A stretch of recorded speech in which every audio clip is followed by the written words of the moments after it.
Hello viewers, yesterday noon I picked up my phone and the news headline flashed. Fitch Solutions cut India's GDP growth forecast to 1.8%. This is just one instance. We all keep hearing the words such as GDP, inflation, etc. in the news channels, newspapers all the time. So, here I am to discuss on the following basic economic terms and concepts we come across in our daily lives. Today, we shall look into what GDP is, economic growth, inflation, fiscal deficit and current account deficit.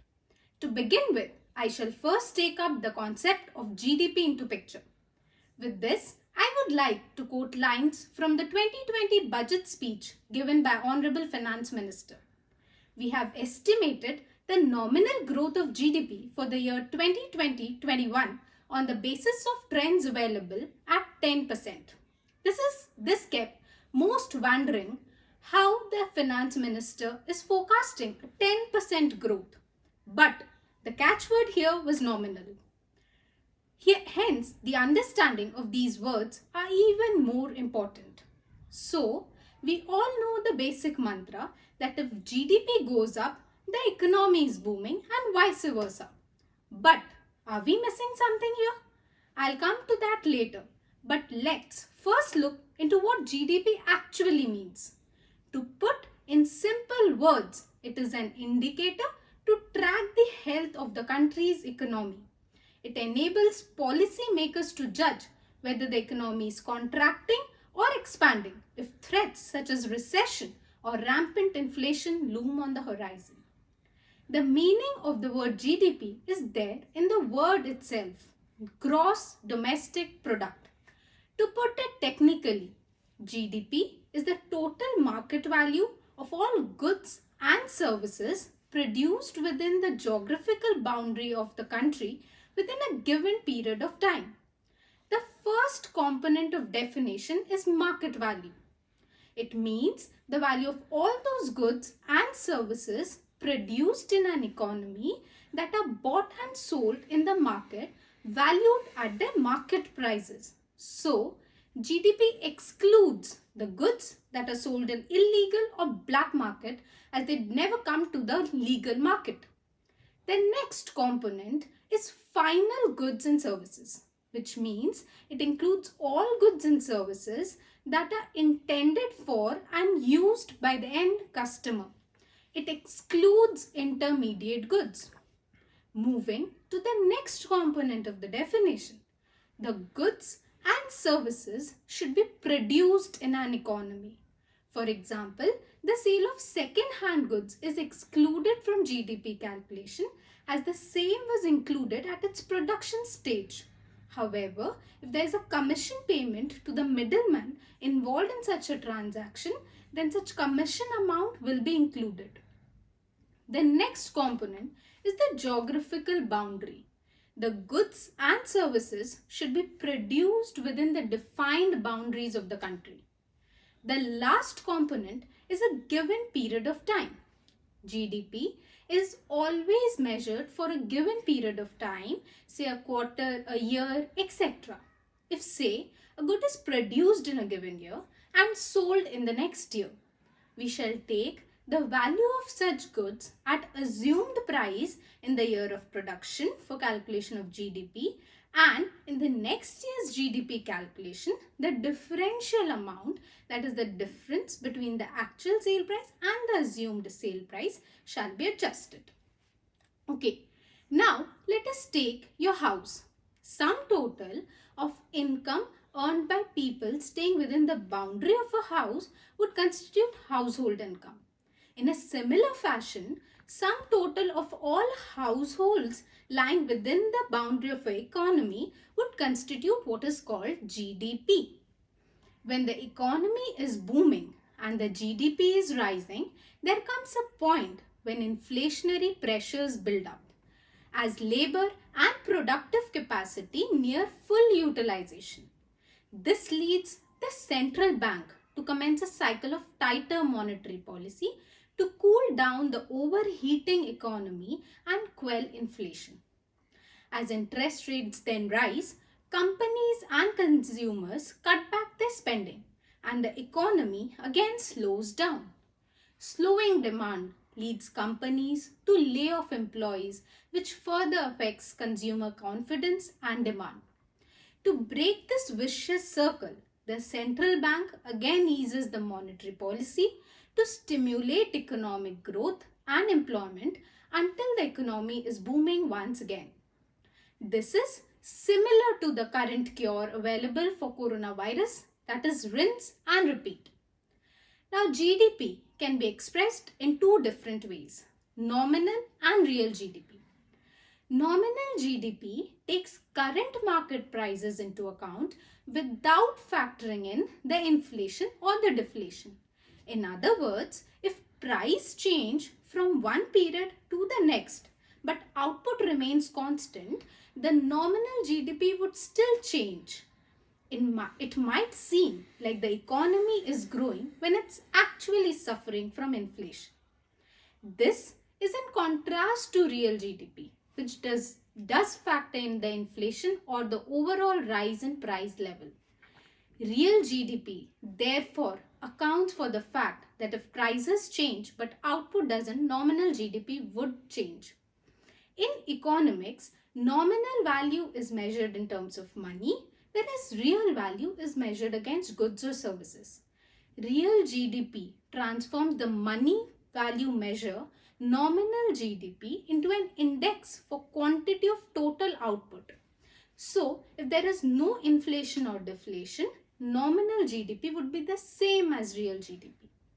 This means that if inflation is positive, real GDP will be lower than the nominal and vice versa. Now, let me come to the thing we were missing earlier. It is the word nominal in the statement made by our Honorable Finance Minister. It is estimated that the nominal growth of GDP for the year 2020-21 would be 10%. However, as per the Economic Survey 2020, the India's real GDP will grow at 6 to 6.5% in 2020-21 and is on its way towards achieving the $5 trillion economy target by 2024-25. So, now we see how understanding of these terms is so important. For a fact, Fitch Solutions have revised their forecast for real GDP growth for financial year 2020-21 to 1.8% from the previous 4.6% due to both economic disruptions due to domestic movement restrictions and weak global demand on account of COVID-19. So, now let us move to the concept of economic growth and inflation. What is economic growth? It is the increase in the capacity of an economy to produce goods and services compared from one time to another. Traditionally, aggregate economic growth is measured in terms of GNP or GDP. We have already looked into the concept of GDP. GNP is similar to GDP. However, it also takes into account the net factor income from abroad, such as dividend, interest, etc. from foreign investments. So, in simple words, GNP accounts for the gross income of the nationals and thereby gets its name gross national product. Now, let us look into what inflation is. Technically, inflation is a quantitative measure of the rate at which the average price level of a basket of selected goods and services in an economy increases over some period of time. To put in simple words, inflation is the rate at which the general level prices for goods and services is rising and consequently the purchasing power of currency is falling. High inflation can hurt living standards of people, particularly vulnerable poor people, as prices of goods and services increase at a more rapid rate compared to the income. So more income is required to buy the more expensive goods and services. So most commonly used inflation indices are Consumer Price Index, that is CPI, and Wholesale Price Index, that is WPI. The CPI measures the changes over time in general level of prices of the goods and services that households acquire for the purpose of their consumption. Hence, here the basket includes the goods and services that are bought by an average Indian consumer. For CPI calculation, retail price is considered and is hence widely referred to as retail inflation. Monthly price data are collected from 1,114 markets in 310 selected towns by the Field Operation Division of NSSO and the specified state and union territory directorates of economics and statistics, and from 1,181 selected villages by the Department of Post. So we see the numbers are beyond our imaginations. The prices are being collected through web portals. According to the data released by the Central Statistics Office, the country's CPI in March 2020 was pegged at 148.70 compared to 140.40 reported in the corresponding period last year. What does this signify? Let us assume that a basket of goods and services was costing rupees 100 in 2012, which is the base year. CPI informs us that the same basket of goods and services was costing rupees 148.70 in March 2020. Now, the WPI is an index that measures and tracks the changes in prices of goods in the stages before the retail level. Here, the basket means the basket of commonly produced, produced, not consumed, goods in the country. The WPI basket does not cover services. For example, it includes cotton prices for raw cotton, cotton yarn, and cotton clothing. The index basket of the present 2011-12 series has a total of 697 items, which includes 107 items for primary articles such as vegetables, fruits, etc., 16 items for fuel and power such as coal, mineral oil, etc., and 564 items for manufactured products such as conveyor belt, steel cables, etc. The prices tracked are ex-factory price for manufactured products, mandi price for agricultural commodities, and ex-mines price for minerals. So we see the figures that come up have so much calculations involved in them. So these indices are calculated on a monthly basis by the government.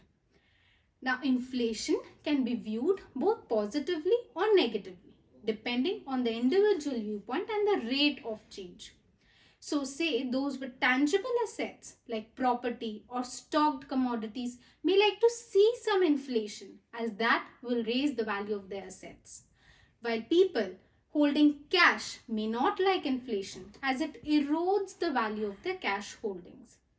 Ideally, an optimum level of inflation is required to promote spending, thereby nurturing economic growth. High, negative, or uncertain value of inflation may impact an economy. The central bank shoulders the responsibility of keeping the inflation in check by implementing effective monetary policies. I hope this makes us clear with the concepts of economic growth and inflation. Now I quote another statement from the budget speech. We estimate a fiscal deficit of 3.8% in RE, that is revised estimate 2019-20, and 3.5% for BE, that is budget estimate 2020-21. With this, we will move to our next concept of fiscal deficit. So what is a deficit? It occurs when expenses exceed revenues, imports exceed exports, or liabilities exceed the assets. The leading deficit indicator, and also one of the best one, to measure the health of the budget in an Indian context is fiscal deficit. The fiscal deficit represents borrowing by the government.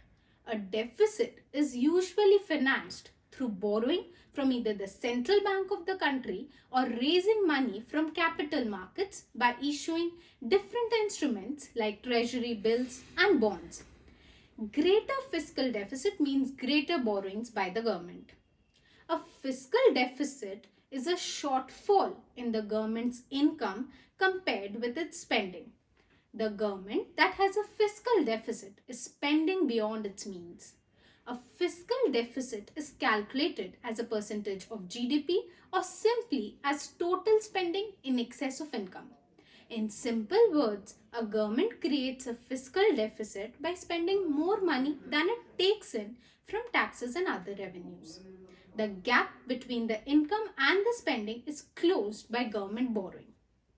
In the budget 2020, Finance Minister revised the fiscal deficit for financial year 20 to 3.8% of GDP and pegged the target for financial year 21 to 3.5%.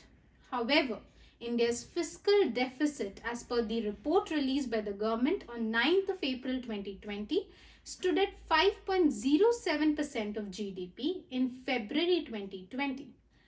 According to Fitch Solutions, India's fiscal deficit in 2020-21 may shoot up to 6.2% of GDP from 3.5% government estimate as a fallout of COVID-19 economic stimulus package.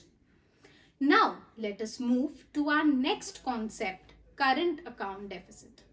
A current account deficit happens when a country spends more money on what it imports compared to the money it receives from what it exports. That means there is more money leaving the country than there is coming in. In other words, it can be measured with the difference between the foreign exchange inflows and the foreign exchange outflows.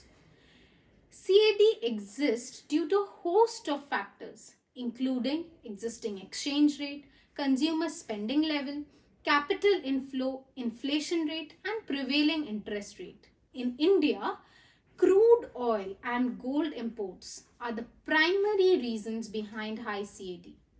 Even as the jury is not out on the exact impact of coronavirus on the economy this year, there could be some positive news on the external sector.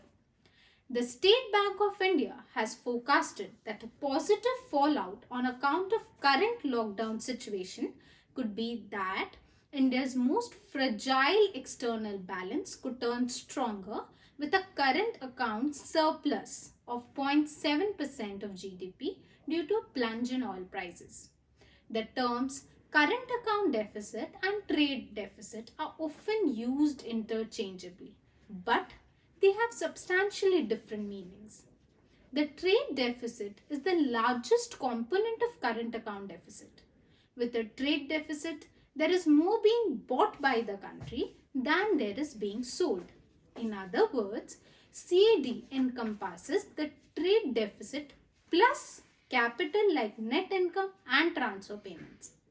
For a healthy and growing economy, it is important that all the above parameters are maintained at an optimum level, and that's the challenge. With this, I come to the end of my discussion today. Thank you. Stay home, stay safe.